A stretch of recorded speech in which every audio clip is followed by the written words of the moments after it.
আসসালামু আলাইকুম ভিউয়ার, সবাই কেমন আছেন? আশা করি সবাই ভালো আছে। আমার ইউটিউব চ্যানেল রিপন ক্রসটাকে আপনারা সাবস্ক্রাইব করেন, লাইক কমেন্ট শেয়ার দেবেন আমার ভিডিওতে, এতে আমি উৎসাহিত হই। আর রিপন ক্রস হচ্ছে আমার ফেসবুক পেজ, ওইটাকে ফলো করবেন। অঙ্ক করা যাক, পাটিগণিত, এইসব পাটিগণিত শিখে। লঞ্চ ও স্রোতের গতিবেগ যথাক্রমে ঘন্টায় 18 কিলোমিটার 6 কিলোমিটার, নদীর পথে 48 কিলোমিটার অতিক্রম করে পুনরায় ফিরে আসতে কত সময় লাগবে? বারবার পড়তে অঙ্ক। লঞ্চ ও স্রোতের গতিবেগ যথাক্রমে ঘন্টায় 18 কিলোমিটার ও 6 কিলোমিটার, নদী পথে 48 কিলোমিটার অতিক্রম করে পুনরায় ফিরে আসতে কত সময় লাগবে? তাহলে সলিউশন কি?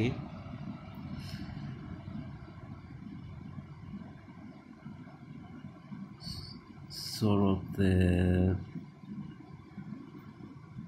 অনুকূলে বেগ সমান 18 প্লাস 6 সমান 24 কিলোমিটার পার ঘন্টা। স্রোতের প্রতিকূলে বেগ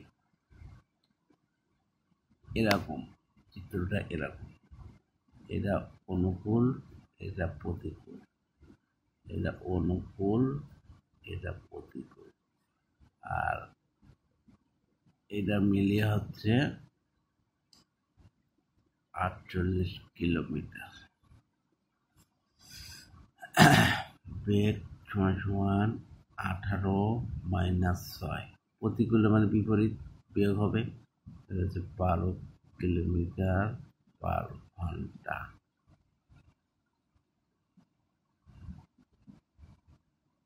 স্রোতের অনুকূলে 24 কিলোমিটার যায় 1 ঘন্টায়। অতএব 1 কিলোমিটার যায় 1/24 ঘন্টায়। অতএব 48 কিলোমিটার যায় 1 × 48/24 ঘন্টায়, 24 2 ঘন্টায়। এবার স্রোতের প্রতিকূলে 12 কিলোমিটার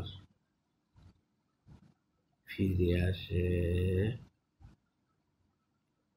1 ঘন্টায়। অতএব 1 কিলোমিটার ফিরে আসে 1/12 ঘন্টায়। অতএব 48 কিলোমিটার ফিরে আসে 1/48 12 ঘন্টায়, 4 ঘন্টা। অতএব মোট সময়, এটাতে যায় আর এটাতে ফিরে আসে, তাহলে হচ্ছে 2 + 4 সমান 6 ঘন্টা। এই হচ্ছে অ্যান্সার, 6 ঘন্টা হচ্ছে অ্যান্সার। এটা হয়ে গেল। প্রথমে অঙ্কটা দেখতে হবে। স্রোতের অনুকূলে বেগ 18 + 6 কিলোমিটার, স্রোতের প্রতিকূলে বেগ 18 - 6 কিলোমিটার। স্রোতের অনুকূলে 24 কিলোমিটার যায়, এই 24 কিলোমিটার যায় 1 ঘন্টায়, তাহলে 1 কিলোমিটার যায় 24 ঘন্টা। এবার 48 কিলোমিটার যায় 2 ঘন্টা। এবার স্রোতের প্রতিকূলে 12 কিলোমিটার ফিরে আসে 1 ঘন্টায়, 1 কিলোমিটার ফিরে আসে 1/22 ঘন্টা, 48 কিলোমিটার ফিরে আসে 4 ঘন্টা। এবার দুটো যোগ করে মোট সময় লাগবে।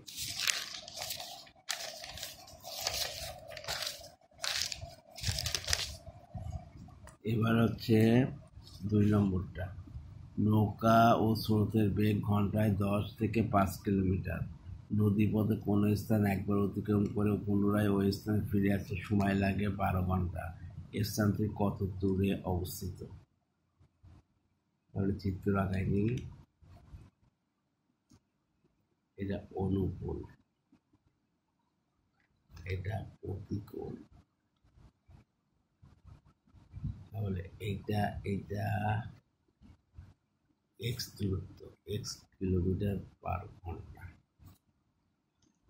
ধরি মোট দূরত্ব এক্স কিলোমিটার পার ঘন্টা। স্রোতের অনুকূলে বেগ 10 + 5 = 15 কিলোমিটার পার ঘন্টা। স্রোতের প্রতিকূলে বেগ 10 - 5 = 5 কিলোমিটার পার ঘন্টা। স্রোতের অনুকূলে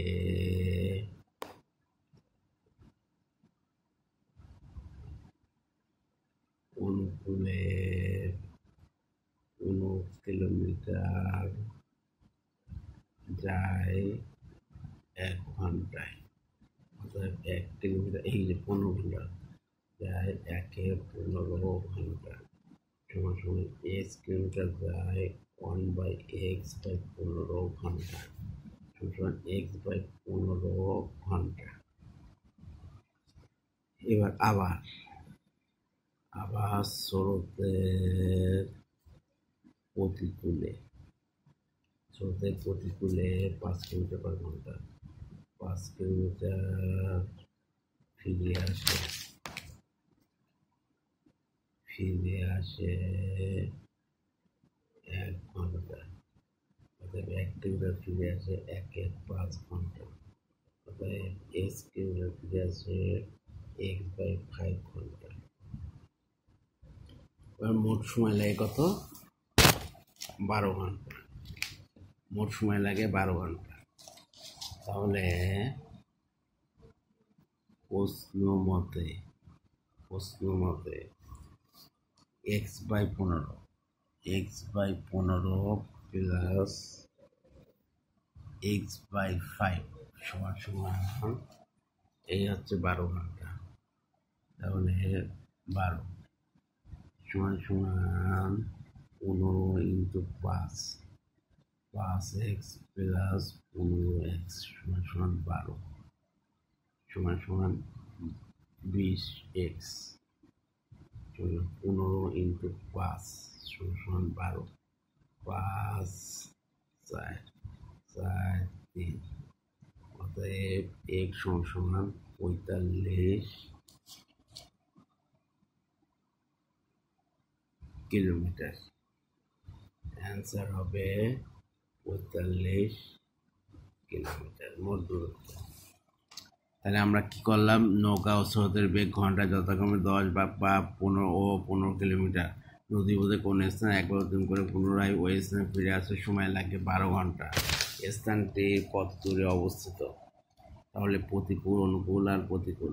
অনুকূল হচ্ছে স্রোতের সাথেই যাবে নৌকাটা, আর প্রতিকূল হচ্ছে স্রোতের বিপরীতে যাবে নৌকাটা। এবার মোট দূরত্ব ধরলাম x কিলোমিটার পার ঘন্টা। স্রোতের অনুকূল বেগ যোগ হবে আর স্রোতের প্রতিকূল বেগ বিয়োগ হবে। তাহলে 15 কিলোমিটার যায় 1 ঘন্টায়, আবার 1 কিলোমিটার যায় 15 ঘন্টায়। তাহলে মোট দূরত্ব ধরলাম x কিলোমিটার, তাহলে x কিলোমিটার যায় x/15। স্রোতের প্রতিকূলে 5 মিনিট ফিরে যায় 1 ঘন্টা। 1 কিলোমিটার যায় ফিরে আসে 1/5 ঘন্টা। x যায় 1/5। এবার মোট সময় লাগে 12 ঘন্টা। তাহলে x/15 আবার প্লাস আছে x/15 সমান 12 ঘন্টা। ক্যালকুলেশন করলাম, ক্যালকুলেশন করে 45 কিলোমিটার পেলাম। 45 কিলোমিটার উত্তর। ধন্যবাদ।